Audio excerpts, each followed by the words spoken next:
Okay, so this is the last chapter, perfection of renunciation. So let us pay obeisance to Sri Radha Govinda. Om Ajnanatimirandasya Nananjana Shalakaya Chakshurmitamena Tasmai Shri Gurave Namaha Sri Chaitanya Manabhishtam Stapitamena Bhutale Swayam Rupa Kadamayam Dadati Swapadantikam Vandeham Shri Guru Shri Yuttapada Kamalam Shri Guru Vaishnavscha Shri Rupam Sagrajatam Sagana Raghunatham Vitam Tam Sajivam Sadvaitam Savadutam Parijana Sahitam Krishna Chaitanya Devam Shri Radha Krishna Padan Sagana Lalita Shri Vishakana Vittamscha He Krishna Karuna Sindho Dino Bandho Jagat Pate Gopesha Gopika Kanta Radha Kanta Namostute Tapta Kanchana Gaurangi Radhe Vrindavaneshwari Vishabhana Sotya Devi Pranamami Hari Priye Pancha Kalpatra Abhyascha Kripa Sindhaveva cha Patitam Nam Pavnebhyo Vaishnavyo Namo Namaha Namo Vishnu Padaya Krishna Prastaya Bhutale Srimati Bhakti Vedanta Swamiti Namine Namaste Saraswate Deve Gauravani Pracharine Nirvishesha Shunyavadi Paschat Deshatarine Jayo Shri Krishna Chaitanya Prabhu Nityananda Shri Advaita Gadadhara Shivasadi Gaura Bhakta Vrinda Hare Krishna Hare Krishna Krishna Krishna Hare Hare Hare Rama Rama Rama Hare Hare Hare Krishna. So what we were doing in the last chapter, it was in 16th chapter, we saw about the divine qualities and the demonic qualities. So now, and there, Krishna had told that those who are divine qualities, they follow the Vedic scriptures, whereas the demonic qualities, living entities, do not follow the scriptures. So now in chapter 17, we saw how Arjuna asked questions because they are not fully divine nor completely demonic, but they are in between. But they don't follow scriptures, then where do they stay? Where do they situate? In which mode are they? So then Krishna talks about it depends upon their faith. It depends on the mode of which mode of nature they are in. The faith also will have different modes. Okay, the modes are Sattva Guna, Rajas Guna, and Tamas Guna. So then he's now explaining about the worship being in three modes of nature, then food in the three modes of nature, how sattvic food, rajas food, and tamasic food. Then sacrifices also, he talked about the mode of ignorance and how they do it in mode of goodness or the mode of passion. Then austerity, he talked about three kinds of austerities: austerity of body, austerity of mind, austerity of speech. And charity actually is a religious act. Everybody likes to do charity. Even that, he explained it, three modes. They will either do charity in the mode of goodness or in the mode of passion or in the mode of ignorance. So everything he, but concluded that anything which is done with Om Tat Sat, saying that it is for the Lord, then it gets purified. So finally, the nature. So what we learn in Bhagavad Gita is like, it is whatever the knowledge we get is something, it's actually mind-boggling, okay? And it makes us think, it makes us think, it makes us reflect what is our intention, what is our approach in life, and it makes us see about our attitude. So when we come across it, we are able to understand how long we are. So now, what is the solution for all that? What is the modes of nature we are in? So now Arjuna is realizing that, okay, now I started in chapter 1, he was thinking, that I'll renounce, I'll give up this kingly kingdom, I'll renounce and go this war, I won't fight for any of the royalty prospects of it being the failure. And he was thinking that he was doing it in a more, people will appreciate him and they will think what a nice man he is and all that. Now he gets confused. He says, when he talked about, when he listened to all these modes of nature, then three modes, that is mode of goodness, mode of passion, and mode of ignorance. Then he thought, is this when renunciation also comes under the modes of nature? So whether that also comes. So he starts off with asking what is the true renunciation is and how does it bring freedom from reaction. So that is what Krishna is going to talk. Actually, there are three subjects which Krishna had dealt with in this Bhagavad Gita. One was karma, bhakti, and jnana. So this is a conclusive chapter. So here he is going to conclusively say about, again he will touch about those three subjects, karma, jnana, and bhakti. Okay. And he is going to give us some more insights and some more depth he goes into it in this chapter. Okay. So let us see what is it. So that in this first section is about the acting with detachment is true renunciation and brings freedom from reaction. So again, it talks about karma, how karmic reactions you can get free from that. Arjuna Uvacha, Sannyasa Mahabaho, Tattvam Ichchami Veditam, Tyagasya Cha Irishikesha, Kritak Keshi Ne Sodana. O mighty Emperor, I wish to understand the purpose of renunciation, Tyaga, and of the renounced order of life. O killer of Keshi demon, master of sin. Because he wants to clear his doubts. So he's addressing him as Keshi Sodana, master of the one killer of Keshi demon. Okay. So then again, I mean, renunciation. Even in chapter 3, we talked about sannyas thing there. And again, we talked about it in chapter 5. So it is again about the karma, how purpose of renunciation, purpose of renounced order. Sri Bhagavan Uvacha, Kamyanam Karmanam Nyasham, Sannyasam Kavayo Viduhu, Sarva Karma Phalatyaga, Prahustyagam Vikaschana. So here now, Lord, this is the real clarity, but he talks about how some learned people, what they think. First, he talks about that, and then finally, he gives his opinion. Okay. So there are two kinds of activities. One we do every day. I mean, getting up in the morning, cleaning a thing, go to temple. There are certain activities which have to be done daily. And there are certain activities we do karma. That means kamya. For some desire we have and we do. So, here Krishna says, the purpose, the performance of activities for results has to be given. That is, this is the instruction of Bhagavad. But activities leading to advanced spiritual knowledge are not be given.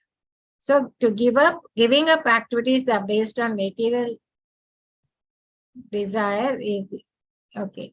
Material desire is what great men all call the renounced order of life. That is, you give up activities which are based on material desire, because that will have reaction. So, but if there are activities which are leading to spiritual knowledge, should not be given. Okay.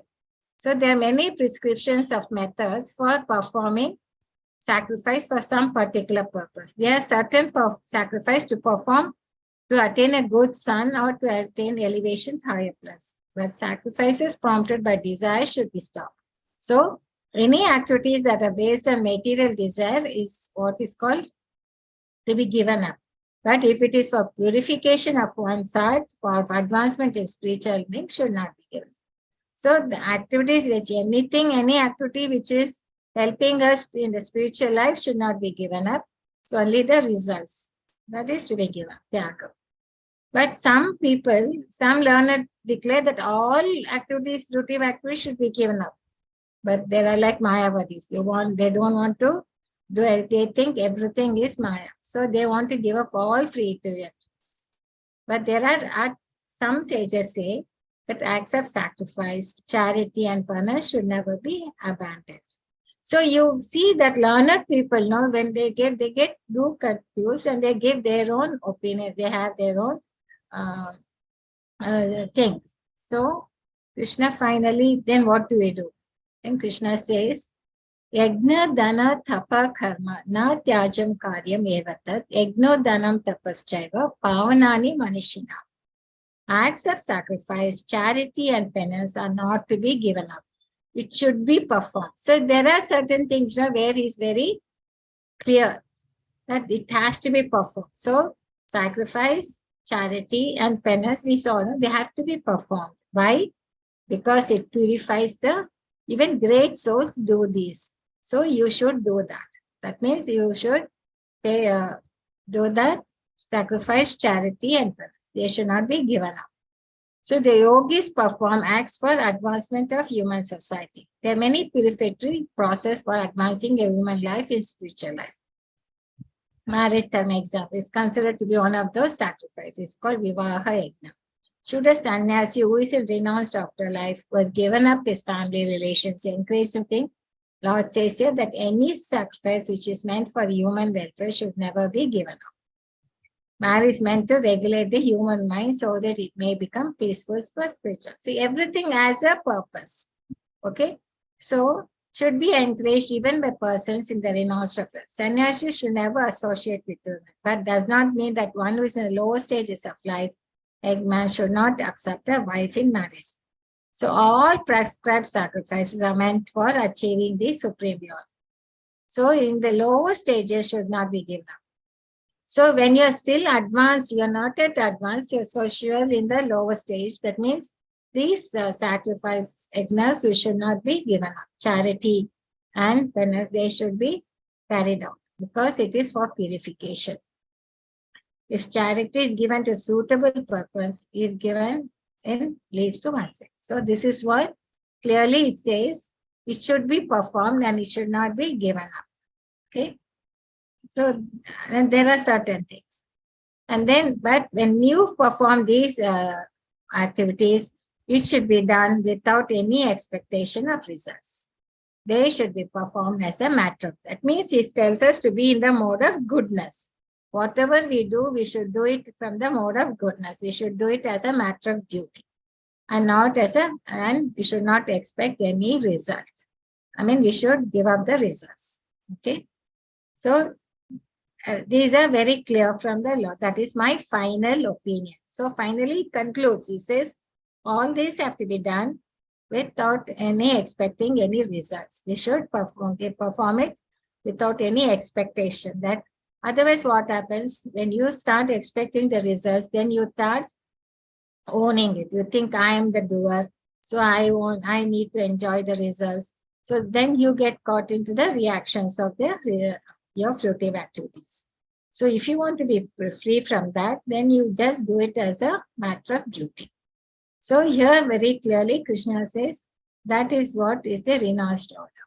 So nityastu to sannyasa karmano na papadatye mohot tasya parityarjas tamasaha parikrita. Prescribed duties should never be renounced. If one who gives up prescribed duties because of illusion, such renunciation is said to be in the mode of goodness. So, in mode of ignorance. So, now comes to the karma. We talked about now that we should do our duty because duties are when we need work and when prescribed duties do purify us. So, it should never be renounced. If you are a Kshatriya, then you have to fight. You should not give up the fighting because that is your prescribed duty. So if you give it up because of illusion, then such renunciation is said to be mode of ignorance. But anyone who gives up prescribed duties as troublesome or fear of discomfort or to have renounced in the mode of passion, such action never leads to the elevation of renunciation. Now, many people give up, getting up early, or for Mangalati because it's very difficult to get up or to do certain activities, devotional activities. They find doesn't help them. So you said such action should never be given up because it is mode of passion. But he who performs his duty only because it has to be done and renounces all attachment to fruit, his renunciation is in the nature of it. So even renunciation, here also Krishna is is classifying as three depends upon the nature of your modes of nature. It is done either in the goodness or passion or illusion. So in a tabular form you put here, people who are in mode of ignorance, they are illusion. So they give up prescribed duties. They don't want to do it. They are in Maya. Whereas in people in passion, they give up duties. Why? Because it is very difficult to do or fear of bodily discomfort. So they don't want to do their prescribed duties. Whereas people in the goodness, mode of goodness, they just perform it as a duty. Whether you like it or not, they just accept it as their duty and they do it. So this is how. Otherwise, this is known as renunciation in ignorance, renunciation in passion, and this is renunciation in goodness. So there is a renunciation also. The Krishna talked from the mode of good, modes of nature from that angle. So what is the symptoms of proper renunciation is the one who is in the mode of goodness. He neither hates hateful of inauspicious work nor attached to auspicious work. So he's not, he don't think he will do only which he likes or think. Even if he doesn't like, he will just do it because it is due. He does not hate anyone or anything that troubles his body.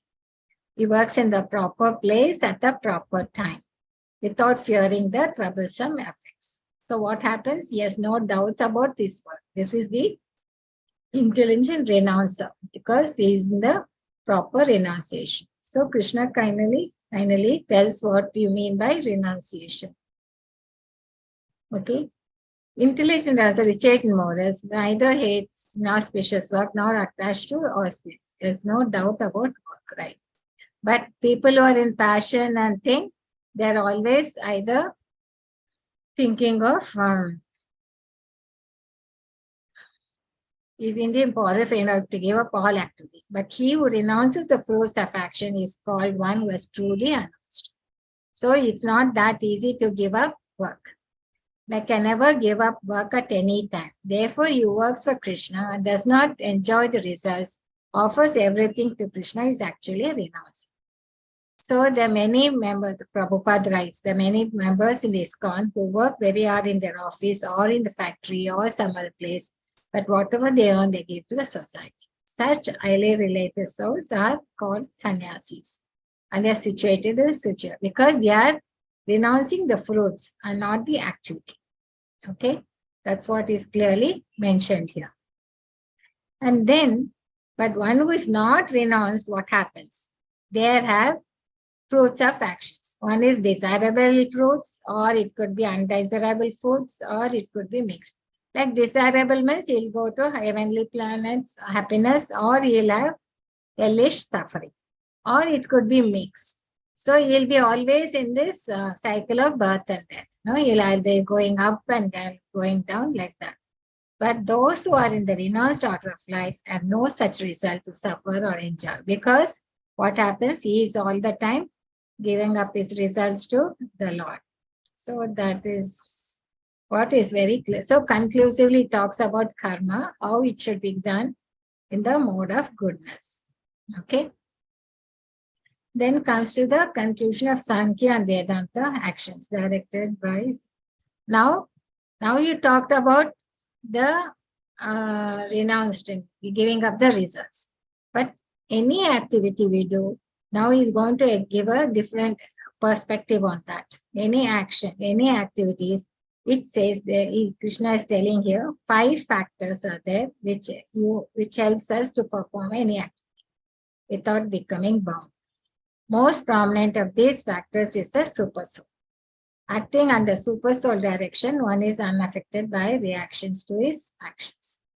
So, learn from me of the 5 factors which bring about the accomplished of all action. These are declared in Sankhya philosophy to the place of action, the person who does the performer, the senses, the endeavor, and ultimately supersoul. So, in any activity which you think, there are 5 factors involved. Actually, in chapter 5, he talked about how you have 3 factors. That time he talked about the doer, And then he talked about the Prakriti and the Super Soul. But now he's telling it goes into more deeper, and he says there are 5 factors: place of action, performer, senses, endeavor, and ultimately the Super Soul. Suppose here there's here in the picture we have shown is a marketplace. For any marketplace to take, any business to take place, there will be a buyer, there will be a supply, one who wants to sell certain things. Then he needs a place, where to sell the, and also there must be a people who to come and buy, right? And what do? They use the senses to see whether they like the goods or not, nothing. And then they need to put an effort put to come to this place. So you need all this fighting, a place to have the transaction, and you should have buyer as well as a seller. Then you have to use your senses. You have to use your hand, all your 5 senses to think. And you should make an effort. Even if you have the buyer, you have the seller and the place, but actually you should come, bring your goods, and then do the selling. Actually, you should come here and buy the goods. And finally, it should be sanctioned by the Super Soul. Or if you take, suppose I have to do prepare some sweet or something, say. First, I should have the knowledge. I should know what the sweet is. I should have had some experience to have tasted it. So I should have that.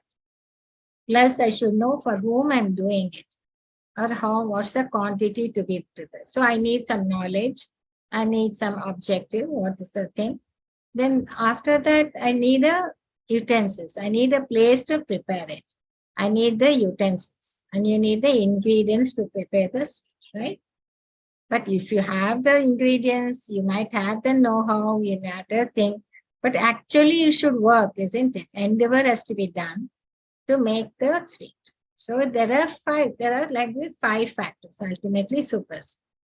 So even this class, if I take, I need a place to sit and do it. I need the person who is going to take the class and the people who are going to listen to it.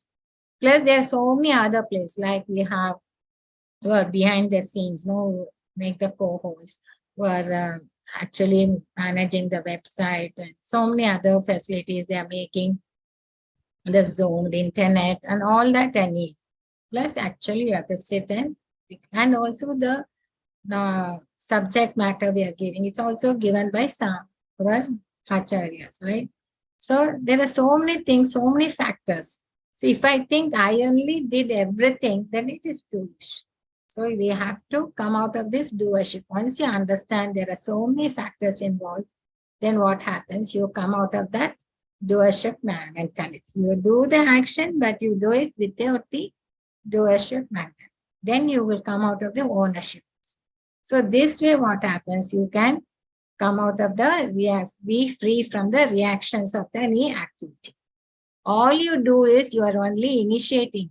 You are only desiring, and finally it is all through these 5 factors it is getting done.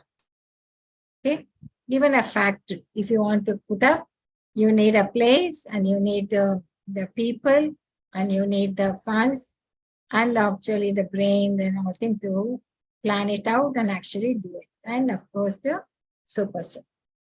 So Krishna says, whatever right or wrong action a man performs by body, mind, or speech is caused by these 5 factors. So once you know that, therefore one who thinks himself the only doer, not considering the 5 factors, is certainly not very intelligent. He is foolish, and he cannot see things as they are. Okay. So what is the 5 factors? So cooperatively perform every action. All the thing depends on the Super Soul. Then you have the doer, then you need the efforts, and you need the instruments of action and the place of action. So the body. So both right and wrong actions are performed by body, speech, and mind. It could be wrong actions, work done against the principles of spiritual thing, or it could be the right actions, religious activities. So these are the qualities. So it is, we should, if you do it, if you think that you are not the doer and it is being done through this body thing, then by all these 5 causes, then you are free from the reaction. Otherwise, you are bound by it. So, and you saw all the 5 factors, right? The performer, the action, the knowledge you have, and the thing. Are they under the control of the modes of nature? They are also coming under the 5. So, here Krishna controls that all activities are controlled by 3 modes. This includes one's knowledge, one's action, one's performance of action, understanding, you have a determination to do the work. Our happiness also comes under 3 modes of nature. So all activities within the universe are thus controlled by the 3 modes. So in this, it goes into a deeper analysis on the modes of nature. Earlier in chapter 17, we saw the sacrifices, charity, the sacrifice, austerity, and all are control, and even the food and the worship are all 3 modes of nature. But here, the 5 factors we talked about, no factors which are causes for the activity, are also under the modes of nature. Any activity you do, we come under this modes of nature, control of the modes. Says knowledge is based on 3 modes of nature. That knowledge which one undivided spiritual is seen in all existence. Undivided in the thing, knowledge is in the mode of goodness. Is seen to be dwelling in different bodies is knowledge in the mode of passion. And that which he thinks all knowledge is attached to one kind of work, as they all without knowledge of the truth, which is very meager. So he doesn't know about the Lord. But here he knows there is a soul and a body and is everything is thing, is knowledge in the mode of goodness. So here you are not, you are thinking you are different and the body is different. You are in the mode of passion. And actions based on the modes of nature. That action is done accordance with duty, which is performed without attachment, without love or hate by one who has renounced truth is called action in the mode of goodness. Great effort one thinking to gratify his desires and acted from a sense of false ego is called action in the mode of passion. Okay, this is what happens. We want to have a big thing. We want to endeavor. You want to make a big factory. You want to, you want to be proud of that. You want to own the results. You want to be the powerful person. You want the wealth, it comes, and you want everything. So that is done with the false ego and it's called a mode of passion. But if you do some action which is not as per the scriptures, actually you're inflicting injury on the others, that is said to be in the mode of ignorance. So action which is based on modes of nature. Then it takes up the kinds of workers based on the modes of the performer. Is as nothing, is indifferent to success or failure, is the worker in the mode of goodness. But this person who is in the passion, he is attached to fruits. He passionately wants to enjoy them. He is greedy, envious, and impure. And his mode, of course, he'll be happiness and distress is a part of it. But who works against the scriptures, who is materialistic nature, obstinate, expert in insulting others, who is lazy, procrastinates the worker. So this is the thing. Here people will take big projects because he wants fame, he's greedy, and he's thing. Whereas these people, like, work in a casino and all that, they want to cheat others and that kind of. So that kind of workers. So we talked about workers, we talked about action, knowledge, and intelligence. Even intelligence is like, for discriminating what is right, what is wrong, and all that. That also is supposed to be in the mode of goodness. He has the right understanding. He knows what is to be done, what is not to be done, what is dharma, and what is thing. He knows what is binding. He is situated in the mode of goodness. Whereas there is intelligence there who doesn't know, is confused. You cannot take a decision, which is the religious way and which is irreligious way, and is the thing. He has got an imperfect understanding. Whereas they are in the mode of passion. So even intelligence. So even people who are in ignorance can have intelligence. And what kind of intelligence they have? Whatever is right, they think it is wrong. Whatever is wrong, they think it is right. They have the wrong understanding. So they have intelligence, but they are always going in the wrong direction. Here, the people who are in the mode of goodness know clearly, they have clarity, what is to be done, what not is to be done, and they will go upon, they are in the, that kind of intelligence is in the mode of goodness. Whereas passion, intelligence, and passion is, they don't have the proper understanding. They are in confusion.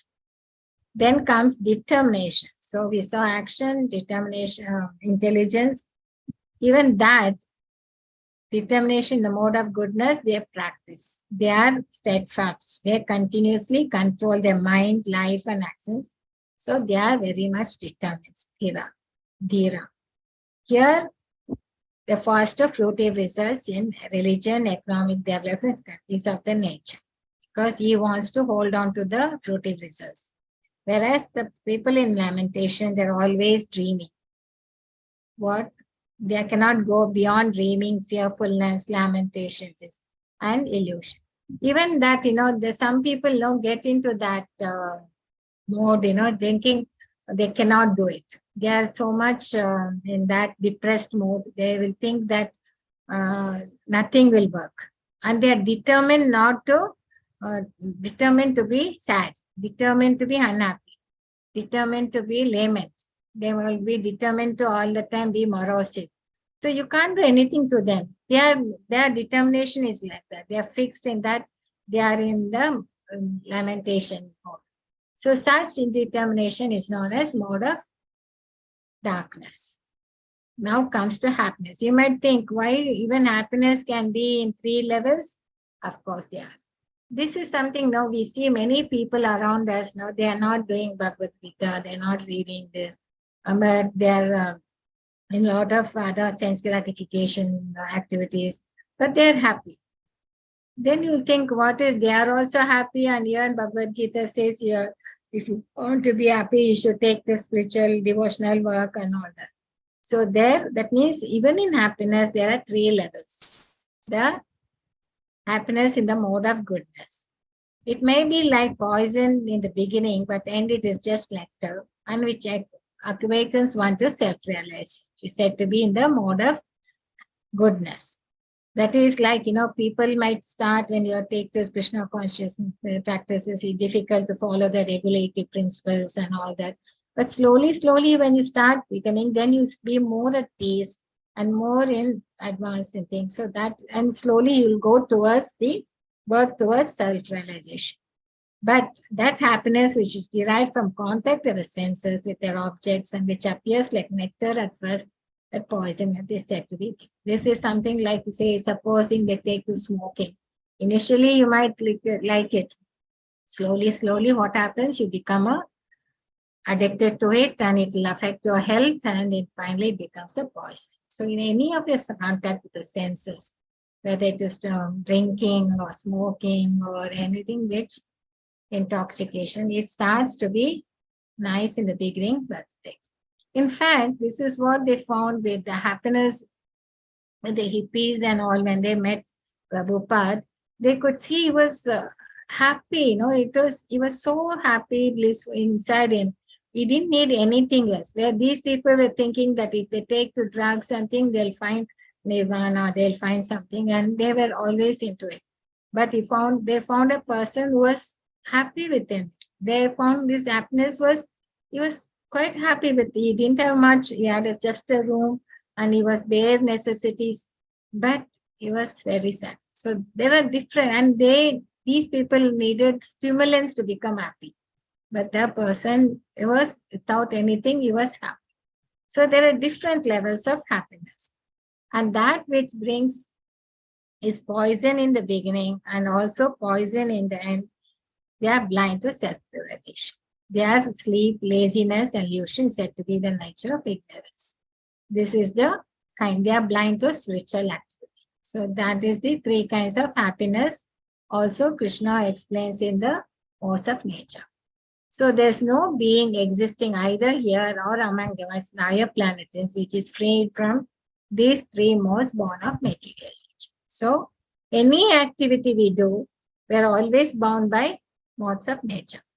So If you want to get free from them, then you have to do some activity which is not material. It has to be spiritual or something superior.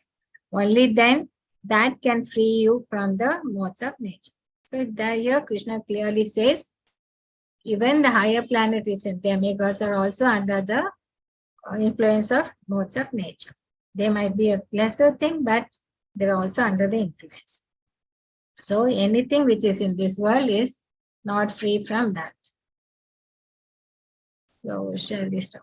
All work is controlled by the modes, yet one can become free from reactions of work by acting as Brahmana, Kshatriya, Vaishya, Sudra in Nishkama Karma. So now what we learned, one is we have to do our prescribed duties. You have to be in the mode of goodness, first and foremost. And we have to give up, not give up the prescribed duties, but give up the results. You have to Nishkama. And also, we saw how there are 5 factors which are influencing this, any activity. And they are also under, these factors are also under the modes of nature. Whether it is intelligence or determination or thing, we saw they're all under the mode. So any activity, we can have, doesn't mean that you'll be in the mode of goodness all the time, or you'll be in the mode of passion all the time. It could be a mixture of it. Okay, we could have some part of it could be of goodness, some ratio of this, all these 3 gunas. Okay, it could be there. So you'll be in that. So it's a very complex subject, this modes of nature. So to understand that and think that actions is not. But one thing is very clear. Krishna says all activities are under the influence of the modes of nature, right? So you have if you want to come out of that binding, then it has to be something superior nature. So only the spiritual activities can unbind you. Now, by occupational work. So now we come to the occupational work in these verses, 41 to 48. Let us finish up this. So there are 4 ashrams, 3 kinds of ashrams. No, 4 kinds of ashrams. One is Brahmanas, Kshatriya, Vaishyas, and Shudras, right? So here, Brahmanas ashram, they are people who are peaceful, they are self-controlled, they are austere, pure, tolerance, honesty, wisdom, knowledge. These are the qualities by which the Brahmanas work. So here Krishna is very clear about, not about the birth, is the guna we have. So the one who has such qualities are the ones are Brahmanical. Okay, they are in the mode of goodness. Whereas the mode of Kshatriyas, these are the qualities: heroism, power, determination, resourcefulness, courage in battle, generosity, and leadership are the qualities of work for the Kshatriyas. So if you have these qualities, then you can be a Kshatriya. You be called a Kshatriya depending on the qualities of work you have. Or what's a nature. If you're depending on that nature only, you can take up this type of work.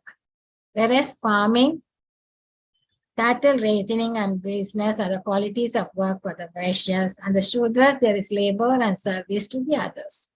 So these are the 4 kinds of ashramas. And what happens is, Brahmanas are in the mode of goodness, whereas the Kshatriyas, there will be a mode of passion, but little bit of Sattva guna also will be there. So primary guna would be passion, and secondary guna would be the Sattva guna. Whereas people who are in Vaishyas, they'll have primary would be passion, mode of passion. Secondary would be tamas.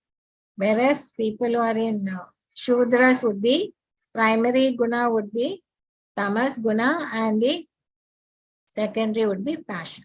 Okay, so this is how their modes of nature would be. By following the qualities of work, every man can become perfect. It doesn't mean that you appear a Shudra, then you cannot be advanced in spiritual work. No, you can still work. It doesn't depend on that. It's only on nature. Depending on nature, you take a quality of the work. Okay, you take a particular job as per your nature. But for spiritual thing, you don't need, it doesn't depend on that. So by following his converting, every man can become perfect.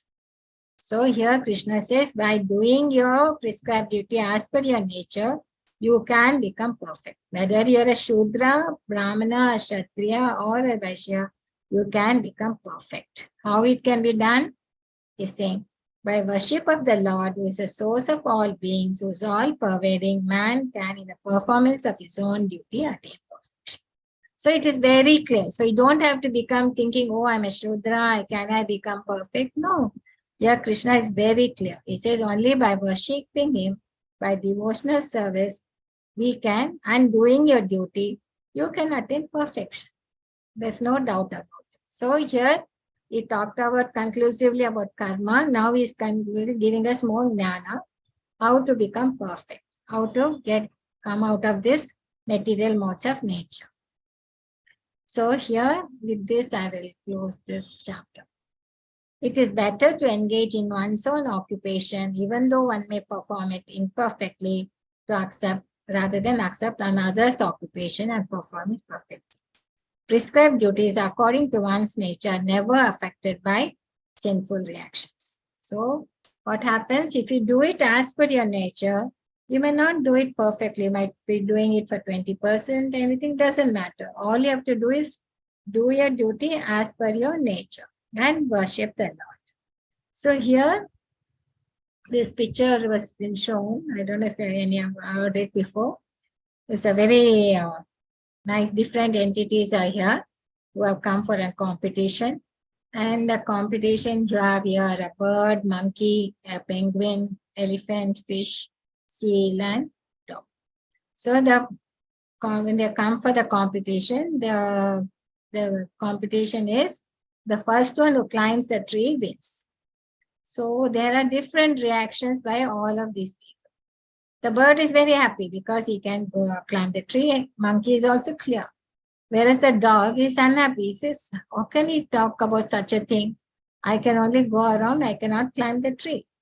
Where the seal says, this man must be mad because I can only crawl over the thing. How can I climb a tree? Whereas the fish is open mouth. He says, oh, I can't even come out of the water and he's asking me to climb the tree. The elephant says, if I go and touch the tree, it says the tree will fall. What's the question of climbing? The penguin says, why did I ever come for this competition? I can hop. So here, everyone has got their own nature. Okay, and we have to only do our work as per our nature and not copy somebody else or try to go and do something else.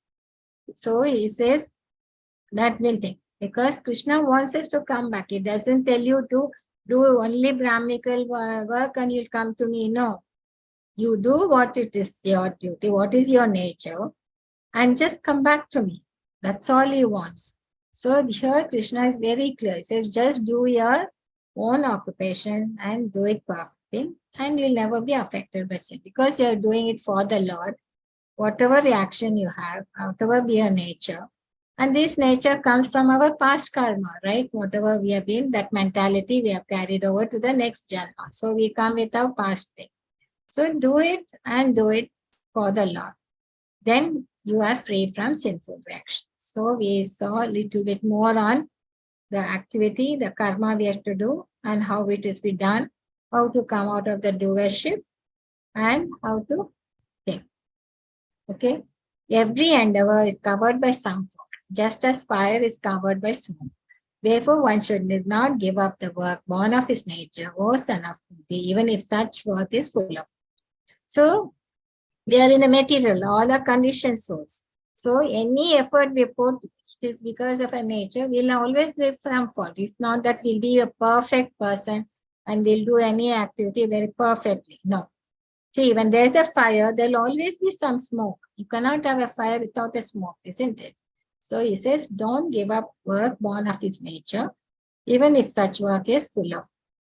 So with that, he concludes, and then Arjuna has got further to say. So we are going to confidential. So we'll come to the bhakti part of it in the thing. Okay.